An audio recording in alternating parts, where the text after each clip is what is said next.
এখন রাত 2টো বাজে আর স্যান্ডউইচ খেতে ইচ্ছা করছে। তো ঘরে কিছু জিনিস ছিল আর কিছু জিনিস ছিল না, সেগুলো ব্লিঙ্কিট থেকে আনিয়ে নেওয়া হয়েছে। তো এখন এখানে গাজরগুলো আগে চপিং করে নেবো, আর আরও ছোট ছোট করে চপিং করার জন্য ওই বোলটা খুব সুবিধা। একটু কাট করে ওর মধ্যে বোলটার মধ্যে দিলে খুব ভালো চপিং হয়ে যায়। ক্যাপসিকামটাও চপিং হয়ে গেছে, আর ওদিকে আমি চিকেনটাও বয়েল করতে বসিয়ে দিয়েছি। তো এখন এই ভেজিসগুলো একটু ফ্রাই করে নেবো, আর চিকেনটা বয়েল হয়ে যাওয়ার পর নুন গোলমরিচ দিয়ে একটু মিক্স করে দেন চিকেনটাকেও ভালো করে ফ্রাই করে নিয়েছি। তো এখানে আমার সমস্ত ফ্রাই জিনিস রেডি, আর এখানে এখন দেবো হচ্ছে মেয়োনিজ, মিক্স হার্বস আর oregano.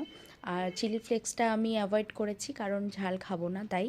Last of the list Amul cheese cube দিয়ে গ্রেট করেছি, আর এদিকে ফ্রেঞ্চ ফ্রাইও রেডি হয়ে গেছে, ওটা 3 মিনিটস ফ্রাই করতে হয়। আর দেন স্যান্ডউইচ মেকারে একটু গ্রিল করে নিয়েছি। তো রেডি হয়ে গেছে আমার স্যান্ডউইচ অ্যান্ড ফ্রেঞ্চ ফ্রাই। এখন রাত 2টো বাজে আর স্যান্ডউইচ খেতে ইচ্ছা করছে। তো ঘরে কিছু জিনিস ছিল আর কিছু জিনিস ছিল না, সেগুলো ব্লিঙ্কিট থেকে আনিয়ে নেওয়া হয়েছে।